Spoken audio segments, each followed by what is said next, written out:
Good morning, everyone, and welcome to our annual Business Leaders Breakfast. I'm Chip Houlihan. I'm president of the Chamber. I want to thank the Simsbury Inn for hosting this wonderful breakfast, and Jan Losey and Sandy Hart and their staff for their constant support of the Chamber. We also like to thank our sponsors who provide the support that allows the Chamber to move forward with confidence on these events. This year, we wanted to engage our members in discussion on a broader perspective of the world and our place in it. In discussions with businesses large and small, it's apparent that we're becoming an increasingly global economy. Our vendors and our suppliers are often offshore. The more senior of us see a business landscape that has changed since we entered the workforce. For the younger of us, those who went to college when studying abroad became the norm, see it as a natural evolution of events. We've organized a presentation today that focuses on change in the world, our place in it, and adaptive responses to a changing environment. We particularly thank Ron Houston and Lou George for bringing us the speakers today. Jim Larwood of Command Aero Systems and a Simsbury resident will speak to us about how Command has met the modern changes and its development of a new unmanned helicopter. We do have a program change. General Dana is unable to be with us today. Fortunately, we have Brian Wood, the Assistant Deputy Commandant of the Marine Corps, a position with responsibility for all installations and logistics functions at Marine bases throughout the world and for operating forces. He recently returned after 4 years as Director of the Pacific Division and the restructuring of our forces in that theater. With that, I would like to introduce our Executive Director, Lisa Gray. As always, the success of this event began with her organization and her diligent preparation, this year with the able assistance of Lori Lubecken. Lisa?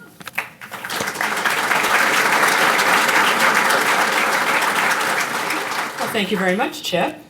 Welcome, everyone. Good morning. Thank you for attending the 8th Annual Business Leaders Breakfast this morning. It is great to see so many familiar and unfamiliar faces out there. The attendance at this event is absolutely astonishing to me. I'm standing up here looking out at over 190 faces here this morning, and that is just amazing. We completely shattered our previous record of 126 attendees, so it makes me very, very happy, and I'm very, very glad to see you all here today, so thank you very much for that. It does make me wonder, though, who's running your offices this morning? It reminds me of a quote I read in an interview one time where the interviewer asked a top executive, "How many people are working in your company?" And the executive answered, "Approximately half of them." That's because you're all here this morning. I wonder who's running the show today. But thank you very much for coming. I'd also like to thank the Simsbury Inn for hosting us this morning, and thank you to our many sponsors who are listed here on our board to my left for making this event possible this morning. We have a fantastic program planned for you this morning. I am a firm believer that excellence can be attained if you care more than others think is wise, risk more than others think is safe, dream more than others think is practical, and expect more than others think is possible. Clearly, the two gentlemen who join us today have achieved a level of excellence many of us dream of. It is with great pleasure that I introduce our first speaker. James Larwood was appointed President of Command Aero Systems in January 2013. Mr. Larwood joined Command in 1987 after starting his career with Grumman Aerospace. He has been in the aerospace business for over 30 years, working predominantly in engineering, manufacturing engineering, and program management. Jim has 3 grown children and lives in Simsbury with his wife, Jennifer, who is also here with us today. Please join me in welcoming Jim Larwood.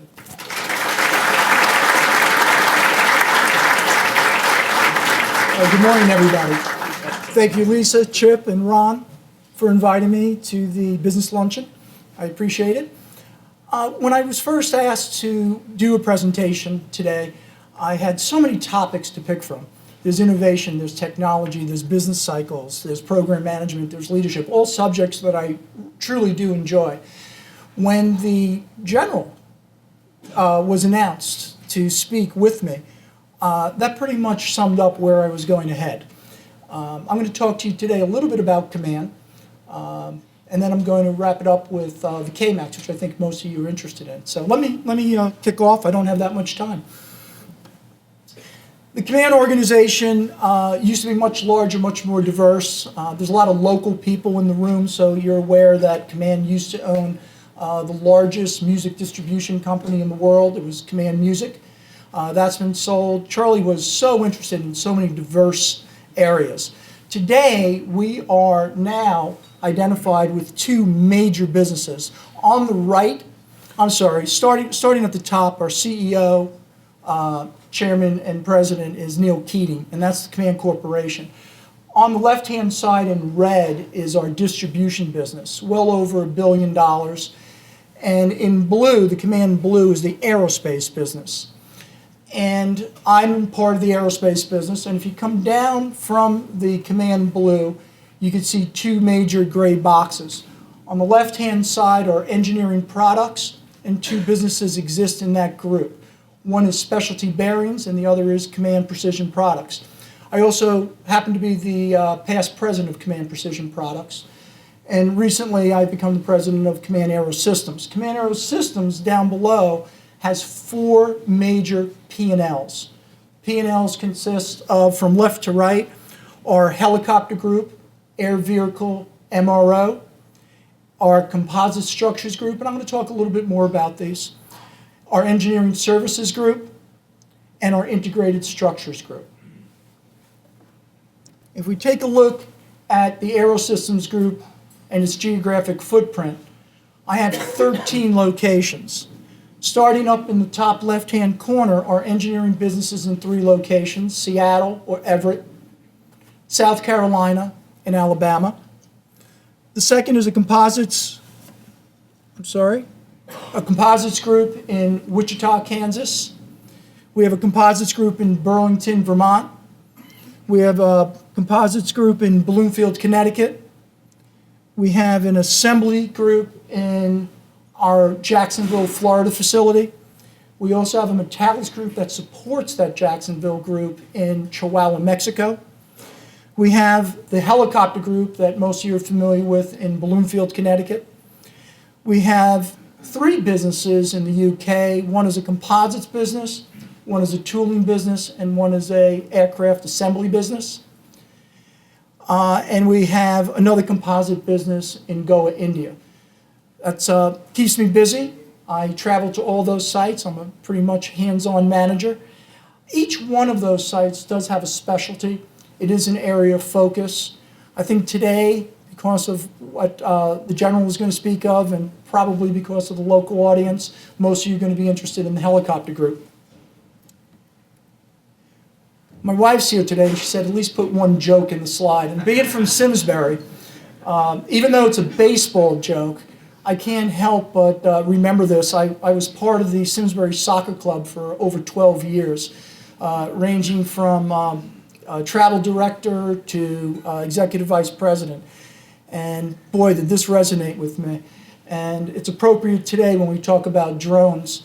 But parents were very involved in their children's activity, and this really could be the future state. Even though it's baseball, that could be the future state of soccer. The drones over the air taking pictures of their children. This was an old slide that I had. It actually goes back to when I was at Grumman. Are there any engineers in the group? We got a few. Great. For those that aren't engineers are very, very special people. I'm an electrical engineer, and this is just a cartoon of what would happen if we let any one specific discipline in engineering design anything. It would be dominated by their particular field. So you could see the avionics group. You know, the airframe and the propulsion wouldn't mean much. It would all be avionics. If it was the airframe group, it would be all about airframe. If it was weights, it would be made out of balsa wood. So it's a funny little joke, and that was my humor for today. I'm going to show you a little video clip to get started, and then I'm going to tell you a little more detail about the KMAX.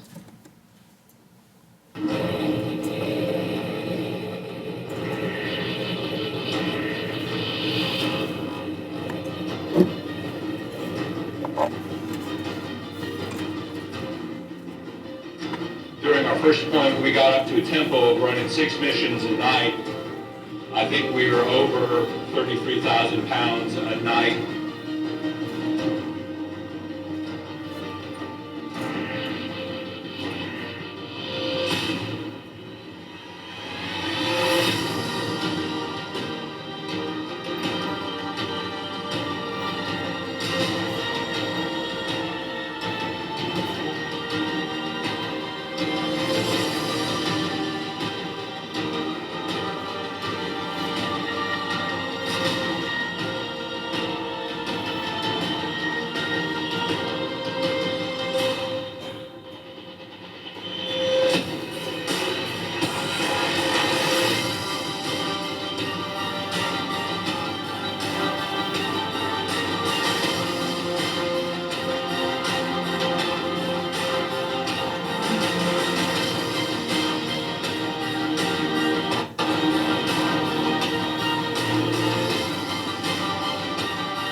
At 4:07 this morning, we formally announced that we are restarting production of our commercial K-MAX production lines.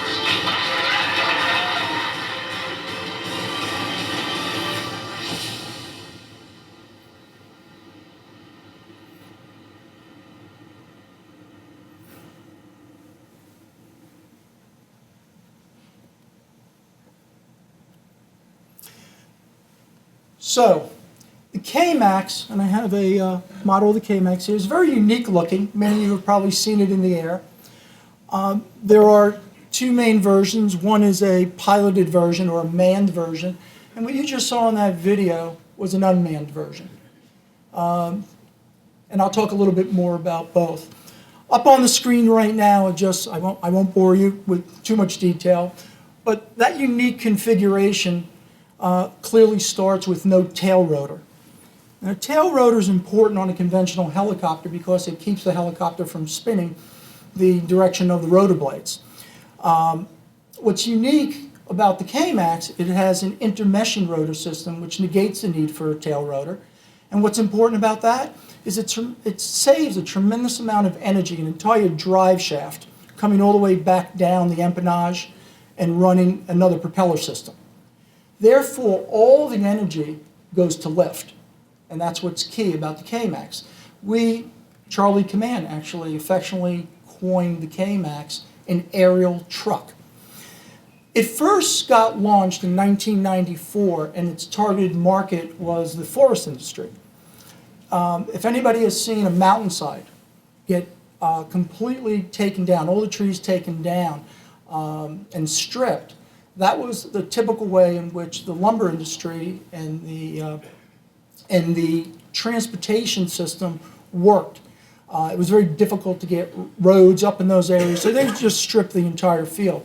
Charlie and a group of business development people went and talked to that industry, and the K-MAX was launched from that very premise, that it could selectively harvest trees on a mountaintop. So you'd have one lumberjack on the ground with the walkie-talkie, one pilot in the K-MAX. They would drop a line, cut the tree, and the K-MAX would take it away. After a full day's work, you could never tell any trees were taken out of that particular area. The design of the K-MAX in particular, up on the screen, you could see its fuselage from side to side is 2.5 feet wide. That's not a normal width. And you could see just to the side there are bubble windows. That's so the pilot can look out both sides of the helicopter and see what's happening down below. Its full length is about 42 feet, I believe. The other thing I'm going to talk about, do you remember that slide I showed with if engineers designed an aircraft, what it would look like? A whole bunch of disciplines design this. One of the key attributes about a K-MAX is that it has very low maintenance man-hours associated with it. And it is maintained actually in the field because this is a working machine. In the manned environment, it's a working machine. So it's very important not to have a lot of downtime. This entire fuselage had a maintenance engineer with years and years of experience partake in the design from the beginning. The entire fuselage has built-in ladders that you can't even see. So one maintenance person can go climb any piece of this equipment and do a check, do a maintenance point, a change. It's a fabulous design. KMAX is operated in 21 countries, and it's certified in 10 of those 21. Okay, key design features for vertical lift, the counter-rotating rotor blades that I talked about, those are composite blades. You notice that the 13 sites that I spoke about 5 of them were composites. I'm sure many people golf and play tennis in the room, so I think you know what a composite shaft is on a golf club and a composite shaft on a racket is. Here's an example in structures of what composites could do. If you could see this, and this will all be here later, this is a typical I-beam. Well, actually, it's not a typical I-beam. It's made out of composites, which is fiber with resin that gets laid up on top of one another and cured. It's extremely lightweight, but the advantage, it allows creativity, innovation in the design process. If I just had a typical I-beam, I'm not going to give an engineering lesson, I promise, but a typical I-beam, this would be the web, and this would be the flange. And on a typical I-beam, the load would easily bend around that flange would bend around the web. If you could take a look at this web, it's a sinusoidal pattern, a wavy pattern. So at any given point, that web is going to the edge of the flange and it prevents it from tipping.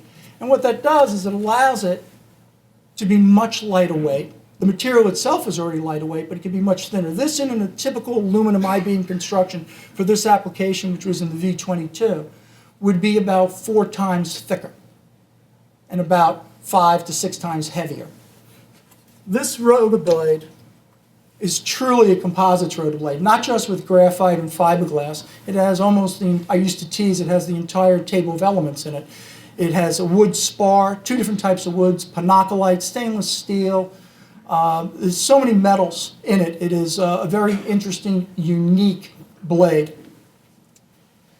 At the edge of the blade is a servo flap. This is a cross section of that servo flap. Again, it's composites. Look how lightweight, look how thin that is. Conventionally, this would weigh out of a metallic about 3 times heavier than this particular design. That servo flap controls the pitch of the rotor blade. On a conventional helicopter, there's an entire hydraulic system that changes the pitch from leading edge to trailing edge.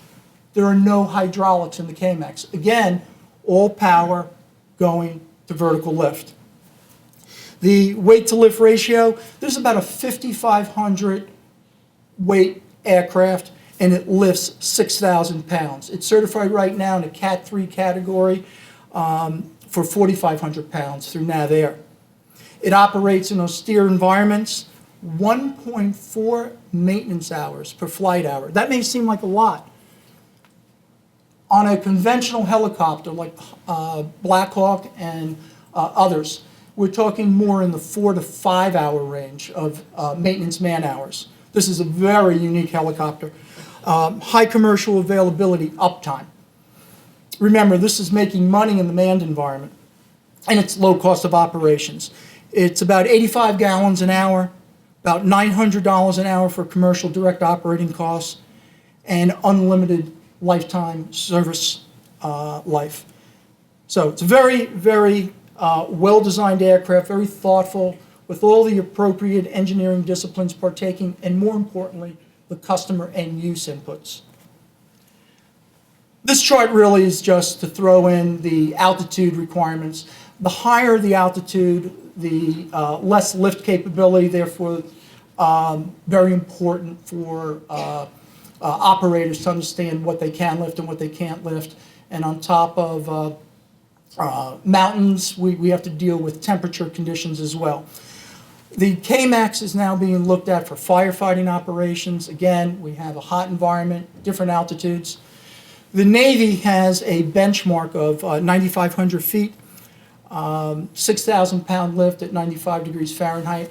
That benchmark is used across the industry, commercial, and both military, and the KMAX operates well in those regions. This is really the summary chart of what the KMAX has done in an unmanned environment. We teamed with Lockheed Martin, and we transformed the KMAX helicopter into an unmanned cargo aircraft system. Since 2011, it was deployed in Afghanistan.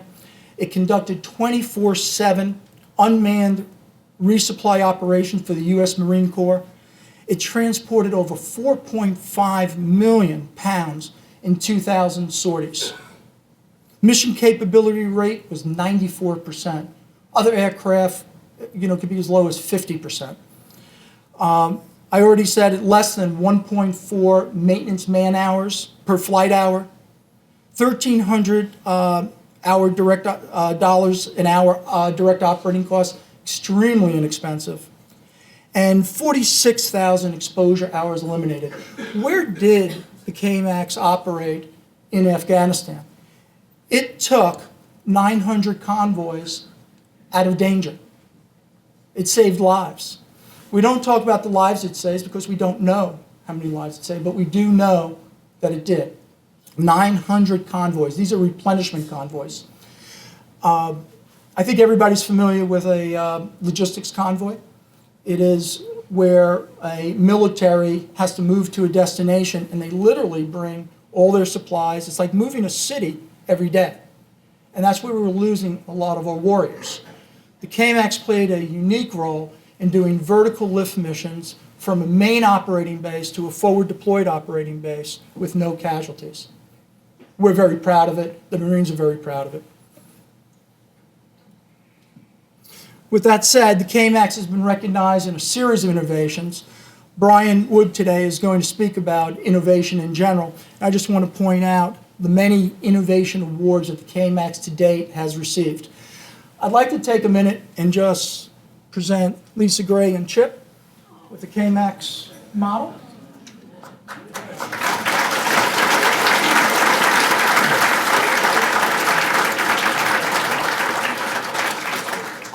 Matches my outfit. It sure does. She actually told me to paint that red last night. That is a commercial model. What you see here is the unmanned Marine model, and I'd like to ask Brian Wood to come up for a second and take this on behalf of General Dana.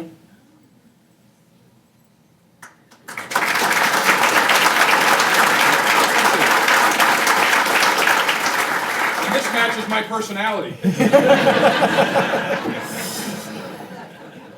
So, up here at the table to my left, your right, we have some KMAX calendars. I have some posters of the KMAX, and if anybody's interested in any questions. Thank you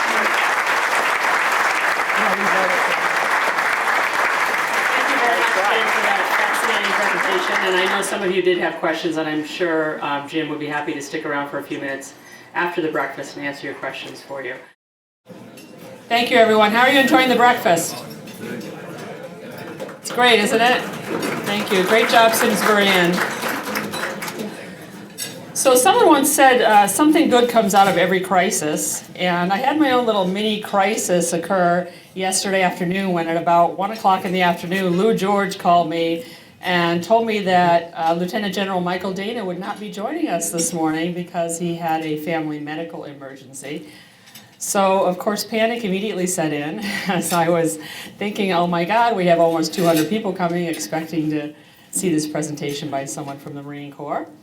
But as luck would have it, they were able to send someone in his place, Mr. Brian Wood, and I'm very grateful for you to be able to join us this morning, Brian. Brian Wood is the Marine Corps Assistant Deputy Commandant for Installations and Logistics. He serves as the Principal Deputy and Technical Assistant to the Deputy Commandant for Installation and Logistics, Lieutenant General Michael Dana, and is responsible for providing long-range continuity to the department's policy, direction and performance oversight for all installations and logistics functions at United States Marine Corps bases and stations throughout the world, and for the operating forces across the U.S. Marine Corps. He is a Massachusetts native and graduate of Central Connecticut State University, as well as the Bridgeport School of Law. Please join me in welcoming Mr. Larwood. Thank you.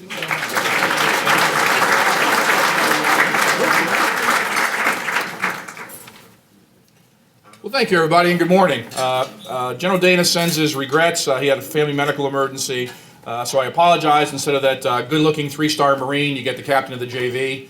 I know what some of you are thinking. You're looking up there and saying, you know, I've seen movies with Marines, and they're pretty much not that old, bearded, or fat as that guy standing up there. So is this really a Marine? Well, just to clear up some confusion, if there is any, I'm actually a civilian. I have been a civilian for 30 years working for the department. And don't worry, after I get done talking about my favorite subject, me, I'm going to talk about my favorite subject, more of me. Actually, as Lisa said, I'm actually a lawyer by birth. I did that for about 25 years and got a call one day from a few guys who said, we'd like you to come do something else and run the operation of moving 10,000 Marines off of Okinawa and building a base for them in Guam and in Hawaii and Australia. You'll have to give up the practice of law to do that. But when the Commandant of the Marine Corps asks you to do something, you do it. Here I am 30 years later, still working for the Marine Corps. Never thought coming out of Connecticut, out of Yukon, and out of Bridgeport, I'd be standing here in front of you today, but it's been a wonderful experience. First thing I'd like to do, all right, I know we have a couple, but any former Marines in the audience? All right, please stand up. All right, number one, hoorah. Don't sit down yet. All right, just to show that even in the Pentagon, we're somewhat equal. Please, everyone who's a former military, please stand up. All right, everybody, look at these folks standing up. These are your real heroes. These guys and gals who served in uniform. So thank you for your service.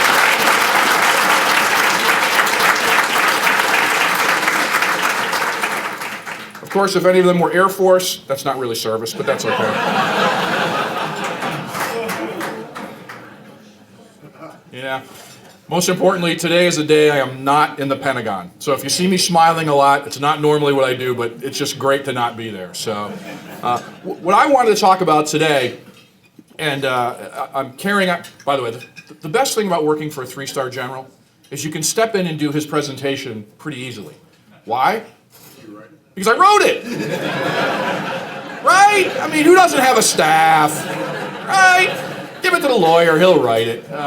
So hopefully I'll be able to. I will tell you, on behalf of the Commandant of the Marine Corps, General Bob Neller, he wants to thank all of you for what you do in support of not only the Marine Corps, but all of our men and women in active duty and uniform, past, present, and future. Without the support of the American public, we simply couldn't do what we do, and hopefully we do it for you. Now, I will tell you, I'm the worst thing in the world. Absolute lowest form of life. I know the lawyers are sitting out there going, yes, you're a lawyer. No, worse than that. You know, I'm a lifetime civilian. I'm a Marine wannabe, which is kind of the worst thing in the world. So anyone in uniform, I have the greatest respect for all of you because you did what I didn't do, and we really appreciate that. Now, what I want to try to do is, because you're the business folks here in Connecticut, Connecticut is always believed to be a very high-tech, highly educated state. That's the type of thing that we're looking for in the Marine Corps, is how you can help us. That's really what I'm here today to try to tie in, is really what you can do for us so that we can do for you what we've always done. Now, to that extent, I'm going to ask you a quick question.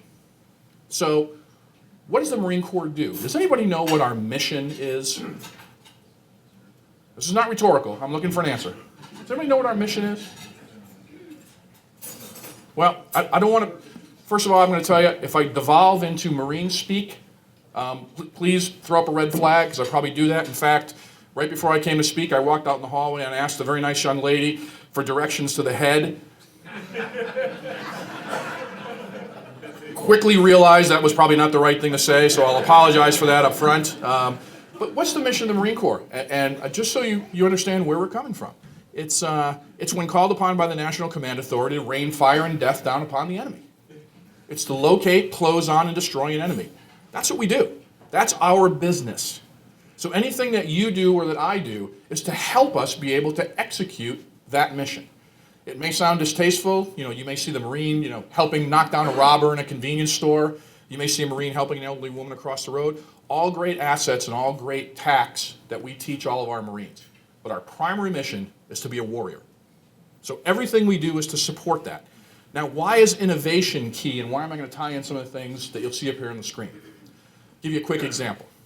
Do we have any World War I veterans here? No, probably not. Okay. So, little thing called the Battle of Verdun. Anyone ever hear of that? Battle of Verdun. 310 days on the plains of France. World War I battle, primarily between the French and the Germans. In those 310 days, 714,000 casualties, including 275,000 killed in less than a year. That's World War I trench battles. We only have 182,000 active duty Marines. So think about that. We would have lost the entire Marine Corps plus 4 Army divisions in less than 12 months. It's kind of important to me not to have that type of loss. So what we look at, and in the logistics world, what we're looking at, is the type of thing that you've seen Jim talk through here, the KMAX, unmanned systems, ways to keep Marines out of danger so they can do their primary mission. And if I lose Marines while they're moving bullets to the front, that's one more guy that can't pull a trigger. So that's what's important to us as we look through on innovation. Now, how has innovation really worked through the ages? Well, let's look at a couple of things. If you can see the screen up here, we got some interesting folks. Innovation has never been widely recognized. For example, on the upper left, I'm going to kill his name. I'm going to call him Dr. Z, Ignaz Semmelweis. Kind of an interesting guy. Back in 1847, he was a doctor. And he concluded that the primary cause of infections in hospitals was the fact that doctors didn't wash their hands. Now, that was considered revolutionary at the time. In fact, it was so revolutionary that the medical practice never believed him, and he died a pauper in an insane asylum. So innovation, not always thought of very strongly. Let's look at the middle. That's a Gatling gun. You may recognize those from some of the old movies and what it does. Gatling gun invented by James Gatling. Patented in 1862. Wow, kind of a good time, right? 1862, what was going on? Middle of the Civil War. And as I remind all my friends when I lived in Charleston, South Carolina, that's the war when my family came down here and knocked the crap out of your family. So I can give that up here in Connecticut. I can't give that speech down south.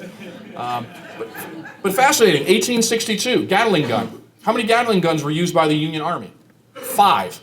Why? Because there were 5 officers who were rich enough to buy the Gatling gun out of their own pocket because the Union Army would not buy a Gatling gun. They didn't use it as standard issue until 1866, which, if I remember correctly, was 1 year after the war ended. So innovation, not always well thought of. The guy on the right, fascinating guy, Nicolas Appert. He was a World War I French Army soldier. Served on the French Chief of Staff during World War II. Wrote a great book called, let me make sure I get this right.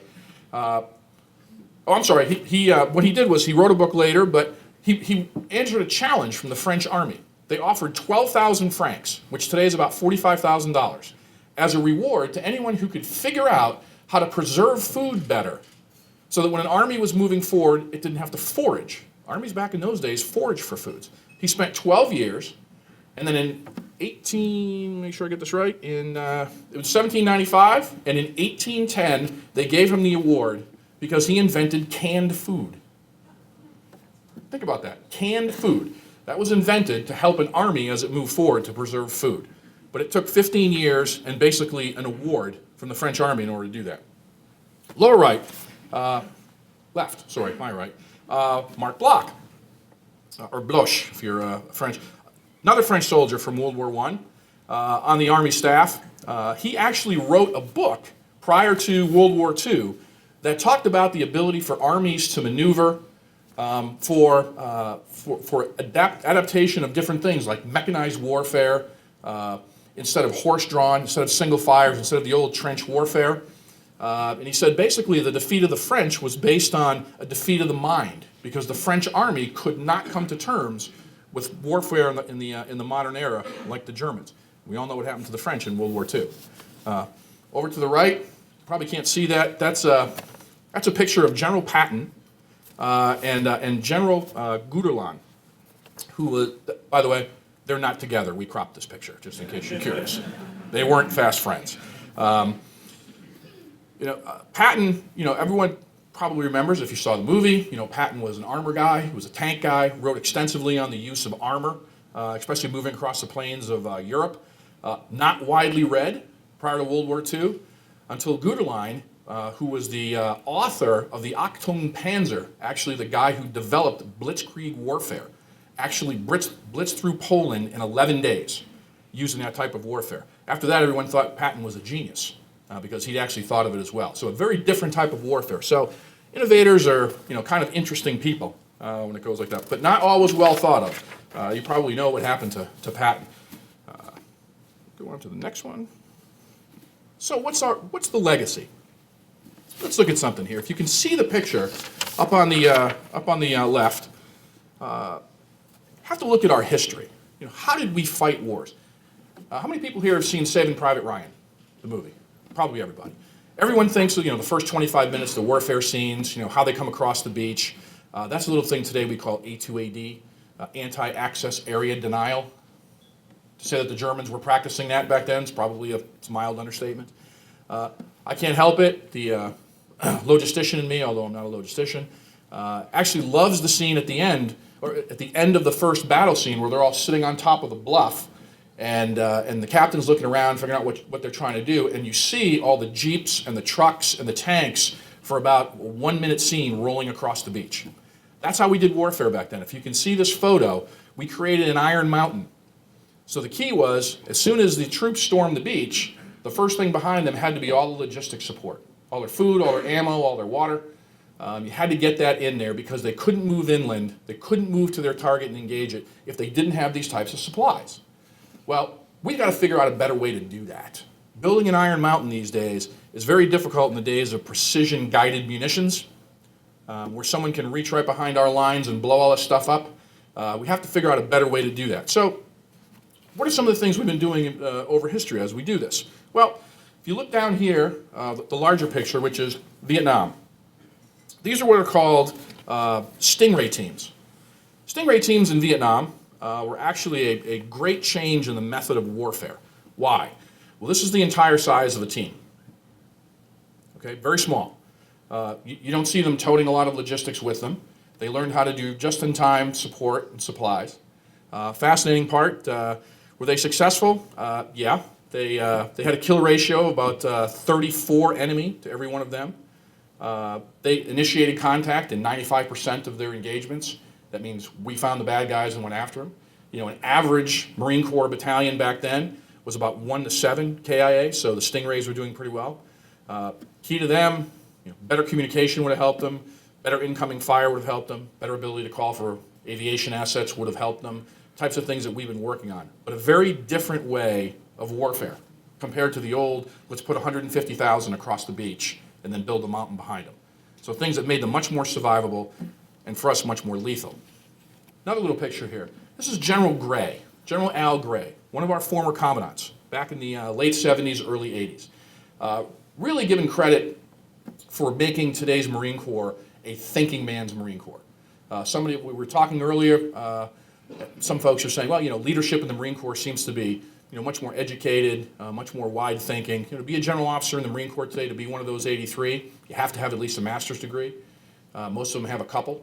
One of our 3 stars actually just got a doctorate in philosophy from Georgetown. You don't generally think of Marines as having philosophy degrees. So you have to think. In the old days, as General Dana used to tell me, he said, I show up as a second lieutenant at the 1st Tank Battalion. He said, and during lunch we drank a beer and shot the breeze with each other, and no one read a book that wasn't a comic book. He says General Gray came in, first thing he did was gave a reading list to everyone. So a stack of books showed up at every officer's door. And he believed strongly in making his officers smarter, not just better, but through education and through contemplative thinking. So today's Marine Corps leadership, a little bit different than it probably was 50 years ago. So, what does that really mean? Where is the innovation going? Well, we do really at the Marine Corps, we're responsible for really 3 main things. We man, train, and equip the active duty Marines. Man, train, and equip. So we recruit them, we train them, and and then we give them everything they need to go to the fight. Turn them over to the combatant commanders, they figure out when they're going to fight. So, if you look at this, for example, training, and who we recruit. You look in the upper left hand, if you can see that picture, that's the old World War II recruit. You run them through recruit training, stick a rifle in their hand, send them down to the rifle range and get them trained up. You know, back in those days, remember, not an all-volunteer force. 61% of the force in World War II was drafted. Now, you hear a lot of discussion lately about the draft and females in the draft. You know, I will tell you right now, no military leader wants a draft. None. Because you may get the type of people that you don't want. Not everyone is trainable. Not everyone is who you want. We want to recruit the best and the brightest. And in case you're curious, for the Marine Corps, we have not missed our recruiting goals in 22 years. All through those war years when people thought young men and women wouldn't sign up because they were going to combat, absolutely not true. Actually, we had to delay a lot of people because so many people wanted to sign up. So what do we recruit now? Well, you look in the middle. Everyone thinks of Marine. What do you think of? You know, the big guy who can jack steel and run 50 miles with a pack on his back, you know, engage the enemy and kill him. That's very important. You know, our number one priority certainly is physical and mental agility. You have to have that. But I think we're moving a little bit more towards the guy on the right. Not sure if you can see that. You know, we want the person, we want the Marine, you know, we call him the tactical corporal. We want that young man, that young lady who comes in and can think their way through things as much as run their way through things and crash through walls. So that's a big function of ours. So when we look at that, how do we train someone like that? You know, what type of innovations do we use to make them better? Well, again, little flow chart. Picture on the left, classic Marine Corps training. Just like probably most of you and I went to high school, went to college. You sit in an audience and you get lectured to and you write things down and you learn it. Probably not the best method of teaching. So we try to work on much more innovative teaching techniques in order to help people be better. If you look in the middle, not sure how well you can see that picture. That's actually a combat simulator. That's a trailer where an infantryman goes in there with a rifle with electronic gear on it and gets heads-up displays in a 360-degree trailer where he actually is in the middle of, this one is an Iraqi village. He's in the middle of an Iraqi village engaging an enemy. Now, that's real-life training. Those are the types of things we want. We don't want them just to be able to shoot and run. They have to be able to think their way through things. So where are we going next? A little thing called blended learning. I know we have a lot of educators out here. A lot of educators here. Thank you for what you do, especially because I'm pretty sure that I couldn't get into any of the schools that you work at. But blended learning, you know, a combination of teaching people in classrooms, bringing them out and putting them in real life situations, and walking them through and watching how they judge, analyze, and react. Much better than just running them through a classroom. So the old days of sit there, shut up, and take notes, we're hoping are over. Of course, if you get the chance to go down to Parris Island, South Carolina, or San Diego Marine Corps Recruit Depot, we don't quite do things at that level. See, Rob's back there laughing. Ted's back. You know, it's a little different at the basic level. You got to break them down before you build them up. So if you ever get the chance to go to those places, I strongly recommend you go and visit. If you're a San Diego person or you like to go to South Carolina, go on Friday. There's a graduation parade every morning. It will make you be proud of the young people that you think are video game kids sitting around doing nothing, getting fat. It'll give you a new lease on life. So down on the bottom, you know, again, what are we looking for here? I think one of our keys, a little thing called lightening the load, and I'm going to read you some statistics. Back in World War II, for example, General Dana talks about his uncle all the time. Did 2 landings in the Pacific. He carried between 30 and 40 pounds in his kit. You can see that in his back, about 30 to 40 pounds. Now, for those of you out here, think what 30 to 40 pounds is in your kit, especially as you're swimming ashore in the Pacific, waist deep in water because the landing craft can't get you over the initial ridge to get you onto the beach. 30 to 40 pounds. It's quite a bit. Well, in 2000, we had 73 pounds of gear. 73 pounds of gear. Anybody have a good idea what the primary weight of that gear was? What was it? Any guesses? Ammunition's a great. Water, it's good. Sappy plates. Those are the metal plates, so when you get shot, you don't get killed. What else? Yeah. How about batteries? Batteries. If you think about it, late 90s, 2000s, communications gear, the guys from Alien that have the talking to everybody, handheld radars, handheld UAVs, 2000, batteries. So what's our number one thing that we're trying to develop right now? First thing everybody says, well, smaller, lightweight batteries. Absolutely. If you can't make a smaller, lightweight battery, what do you do next? Solar. How about something to charge it?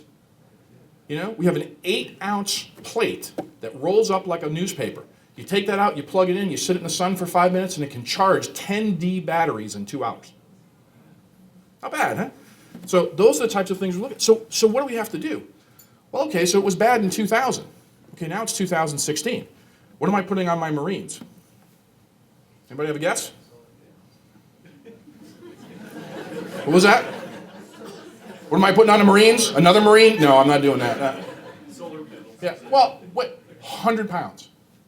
100 pounds is your average weight.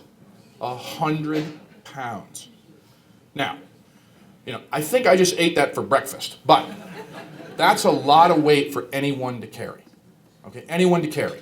Our number one issue with that type of weight carry, believe it or not, with our Marines is sports types of injuries.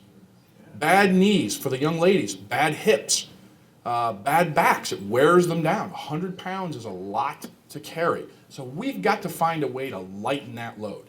So a lot of what we do, if he doesn't have to carry his ammo, if I can get it to him autonomously, that takes that out of there. He doesn't have to carry his batteries. Water. Thank God General Dana is not here today, because the man hates water.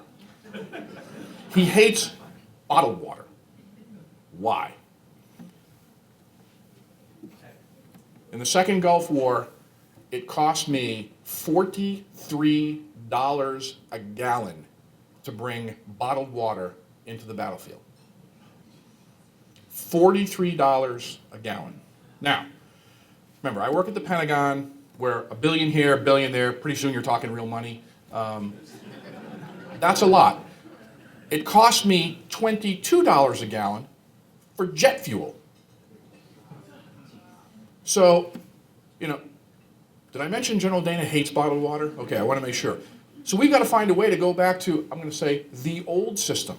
Remember you see the older movies where guys had salt tablets and purifying tablets. We have purifying systems now that we're trying to roll out to all our Marines that, again, weigh less than a pound. And you put it in the water, you pump it 3 times, and in 8 minutes you have a gallon of clean water. If we can get that bottled water out of there, we're fine. Now, I know someone's probably picked up on this, and they say, well, that's a great idea when you're invading in the Pacific, but you're in, let's make up a country, we'll call it Iraq. Yeah, Iraq is a lot of desert. So what do I have to do first? I got to get a guy to find the water. In the old days of, the wishbone stick, walking, it doesn't work all that well. So we have to find a lightweight system for someone to find the water first, and then they can drink it. But if I don't have to get them bottled water, think about what that does. In one engagement in Fallujah, we had every CH-53 heavy lift aircraft, every single one of them, for 2 days did nothing but fly water. Now, think what else I could have put on that aircraft if I didn't have to fly water. So, kind of important of why we want this done. So, future soldier. To say we're looking at the Terminator is probably a violent understatement. Exoskeletons, things that are much more protective, things that are much more lightweight. SAPI plates, man, hated those things. For a fat guy like me, 43 pounds of SAPI plates, so that when I get shot, hopefully I won't get killed. If we can make the lightweight composites and get those in there so they can stop a 7.62 round, I'm telling you, the Marines would come up and hug me if we could figure that out. So we're working every day to try to do that. That's the type of help that we need from industry. We can't come up with that on our own. So, let's think about something here. I had an old professor, and I can't help it, I love this quote. I had an old professor that actually said, the way you look at a problem sometimes is the problem. So what do? I love this quote. I love this quote. Actually, I got to tell you, General Dana and I were surfing the web one day. I hate to say that, but we were. Don't worry, those sites are blocked in the Pentagon. So we found this. And I think it's an interesting way of looking at a problem. You're not self-defeatist when you look at a problem this way. And I'll read it to you if you can't read it in the back. If you watch Godzilla backwards, it's about a giant lizard who helps rebuild a half-burnt down city and then moonwalks back into the ocean. So you think about that. It's just a different way of looking at an issue. Now, with all the Oscar hype and everything about the Steve Jobs movie and everything, Steve Jobs, interesting character, interesting cat. Brilliant guy, driven, little mercurial probably. But no doubt, one of the greatest thinkers and innovators of all time. But something you wouldn't think of. Everyone seems to think about Apple and they think about a bunch of 17-year-old kids in jeans sitting around inventing stuff. Well, they have that. But what Jobs noticed was you got to have those folks, you got to have those young men and women who are sitting there thinking crazy thoughts, who know how things work. But just as importantly, you have to have the people who have had different and more life experiences. So they look at things in a different way. You got to have those, I'm going to call them a bit more senior people who can integrate those young innovators. So if you go to Apple, you will find a lot of more senior people that are open thinkers, that tend to look at these innovative products and figure out, how do I make them mesh? How do I use my background experiences and the things these 17-year-old youngsters don't have to try to make this work? So it's kind of what we like to do today. In the Marine Corps, of course, it's a military organization. It's a top-down. Sorry, it's always going to be that way. The general says go over the hill, you go over the hill. The general says get on a plane and go to Connecticut and give my speech, you go. Yes, sir. Thank you. But think about it. This is the combination that we're always looking for. You have to have people with different backgrounds and different experiences. As I always say, most of I'm going to call them our Middle Eastern enemies, hate us for a few good reasons. One of the reasons, I think the best example, is what's called a Marine Corps Rifle Squad. Okay, 7 to 9 men in a rifle squad. Men for right now. Ladies, I'm sorry. It will be ladies shortly. But 7 to 9 men in a rifle squad. Okay? You got John Epstein from Brooklyn, next to Rico Rivera from Miami, next to John Smith from Arkansas, next to John McAndrew, an immigrant from Ireland who signed up when he moved into Chicago. It's blended, it's different backgrounds, it's different ways of thinking, it's different experiences. So even at that level, where you have no one larger or higher than a corporal, you have completely different thinking in how to attack a problem. So if you multiply that, for example, across the Marine Corps, that's what we're looking at. Now, this is my best part because this is where General Dana was going to use me as an example. So I'm going to go back to, again, my favorite subject, which is me. Exactly, thank you. So usually, if it's a military, by the way, this always throws me, General Dana told me I need to behave because it's all civilians. But generally you come in and any engagement that we speak at, you start off, they parade in the colors, they play the national anthem, they have honors to the general. Then you sit down and you speak and then you eat. So I'm trying to get my bearings here because we do things a little differently in the real world than we do in the Marine Corps. But if you had a chance, usually we'll pass out our bios. Why is that? Well, generally if you go hear someone speak, you want to know what they're about. What's their background? I like to generally get the bios of everybody in the audience. Sorry. Didn't get all those. But I'm a lawyer. I'm kind of ashamed to admit it, but I'm a lawyer. 25 years of working for the Department of the Navy, for the Navy and the Marine Corps, until again I turned over and became a client, went over to the dark side, started making decisions. Been doing that for only about 7 years at this point in time. And when I got hired into this job, I'm the #2 logistician in the Marine Corps. We have 42,000 logisticians in the Marine Corps. I'm #2. As General Dana says sometimes, I'm a big old heaping pile of #2. But it's fascinating because why? Well, I'm not a logistician. Never was. Never will be. I'm not a logistician. I'm a lawyer by trade. So when General Dana's predecessor hired me, he called me and said, I want you to come be my deputy. And my first question was, well, why would you want me? I'm not a logistician. And he said, that's exactly why I want you. I've got plenty of logisticians. I need someone who thinks differently. And you think different than everybody else around here. So I want you to come in here and think differently. I get to use myself as an example, but that's the type of thing many times we're looking for. I just brought in a Marine colonel the other day, put him in a logistics billet. He's an aviator, a pilot. Not the kind of person who generally thinks about logistics. If you're an aviator, you want enough gas, you want enough ammo, and you want your systems to work. so the plane doesn't fall out of the sky. You don't care how that happens. Now I've hired him to come in and work with a bunch of logisticians to try to make sure that those two things are blended together. Makes for a better officer. Okay? Down the bottom, we're Einstein fans, can't help it. Again, tying in for my lawyer speak. Great quote by Einstein. Think about that, one of the greatest thinkers of our history. He says, if you can't explain it simply, you don't understand it well enough. Now, tying in my experience, I spend a lot of time looking at my staff officer and saying, okay guys, you're pitching something, but you gotta dumb it down to lawyer level. You gotta dumb it down to lawyer level. I don't understand what you're saying. And if I don't understand it, when I take it up to the Hill and get fricasseed by Senator McCain because he doesn't understand it, it's not gonna go well for me. So you have to be able to break things down. Action officers, now we call them action officers. All of you probably, if you own or run businesses, have people who are action officers. They're your staff, they're your junior people, they're doing things to help you. You know, what happens sometimes, you ask them a question, you say, here's my question, I need you to solve this. They will tell you everything they know. Will they answer your question? Sometimes yes, sometimes no. Why? Because they're familiar with what they know. And again, it doesn't help you if they can't take what they know and break it down simply for you to understand. So that's a key of what we're looking for in our Marine Corps leadership today. So, kind of quickly, I'm going to wrap up, and I hope you have questions, because this is going to be Stump the Chump time. Sorry, so one senator said to me once, hey, really look at this. Then, now, the future. I got to tell you, General Dana, again, is a great guy, raging ADHD, which is wonderful. Thinks a million things at once. I know I run behind him with me and 3 other staff people writing down things so we get what he's thinking out loud. Loves the K-Max. I shouldn't say it to a contractor, but he loves the K-Max. Why? Well, think about where we've gone, where we were, and where we're going. All right? Picture in the lower left-hand corner. What's that? Washington crossing the Delaware in a rowboat with single-shot flintlocks. Okay? Where do we go next? World War II. Might not be able to see that. That's a little place called Guadalcanal. Look how we invaded. Massing of troops, sending them across the open water in open-deck amphibious landing craft. Landing at the end of the reef and walking in water. I lived on Guam for 2 years.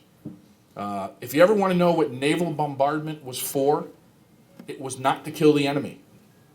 It was to blow down all of the jungle within 100 yards of the beach, so that when the Marines hit the beach, there was nothing for the enemy to hide behind.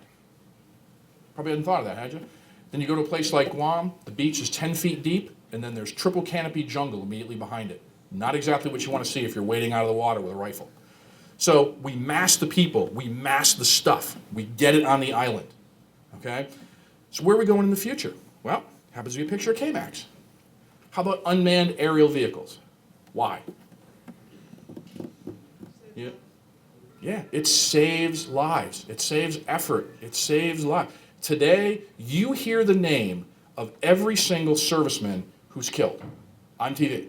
The name. Now think about that in Vietnam. Think about that in World War II. Could you imagine if you heard all 58,000 names in Vietnam when they were killed? Now you know the name, the rank, and the gender of everyone who's killed or injured. So it's a different world. We can't do that anymore. I can't send waves across the beach and have them slaughtered in order to take a hill. So, unmanned vehicles. That little picture in the middle. How about an unmanned submarine? Unmanned submarine.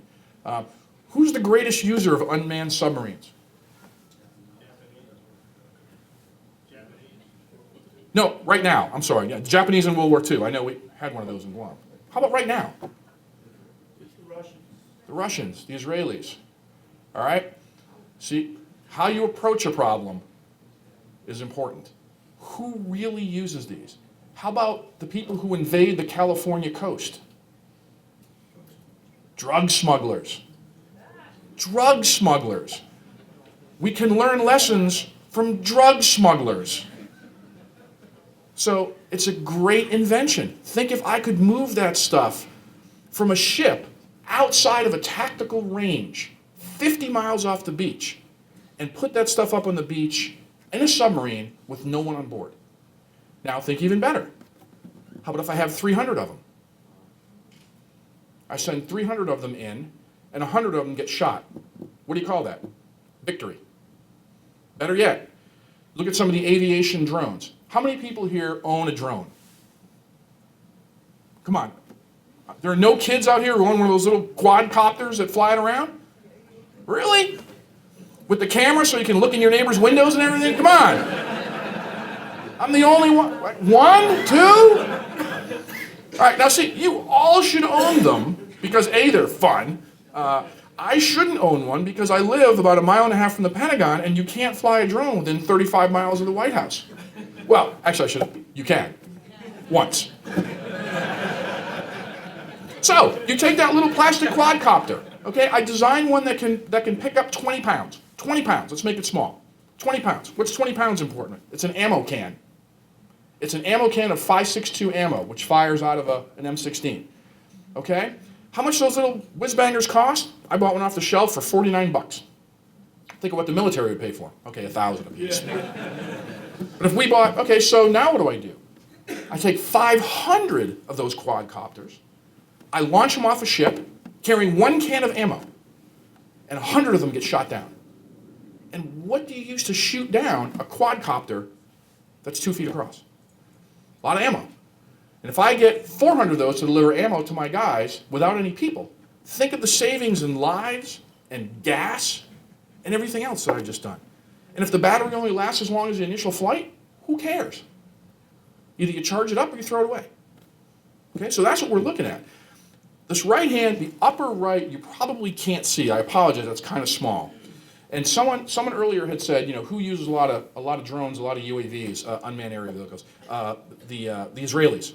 That is the entire array of UAVs that the Israeli military uses. Over 80 different ones.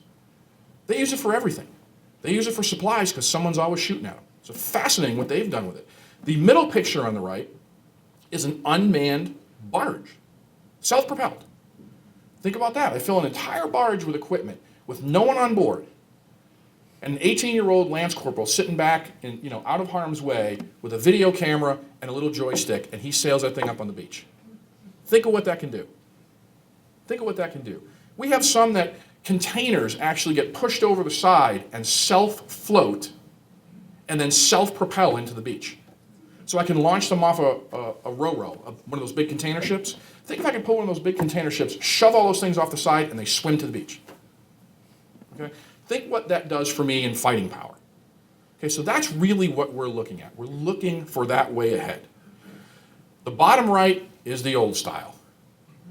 Okay, that's the old PBY, the thing that we used in the Pacific to fly 1 billion miles and launch stuff. 95% loss rate. 95%.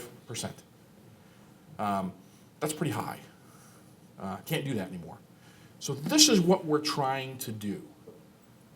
Unmanned, thinking different ways to do things, thinking better ways to do things. And it all helps for us to generate combat power. If it doesn't help me locate, close on, and destroy the enemy, I'm not interested. Now, one of those keys is you'll probably look around and say, hey, I run a business here. How can I help? How do I have any connection whatsoever? You look at Command Airlines or Command Aerospace. You look at their 2 variants. Well, let me tell you something. If there were not a commercial market for that unmanned helicopter, we wouldn't have it. Or I'd have a few of them. What do I want? I want 1,000 of them. Oh, sorry, Jim, don't write that down. I want 1,000 of them. Well, I can't buy 1,000 of them. Okay? But if the commercial world buys 10,000 of them, price surely goes down, doesn't it? So we want to work closely with industry. We want to work closely with schools in developing the type of thinking Marines that we need, and developing the type of experiences, and developing the type of innovation that will help me do my job. So with that, I think I'm getting the big hook. Everybody, thank you for coming. I really appreciate you spending the time.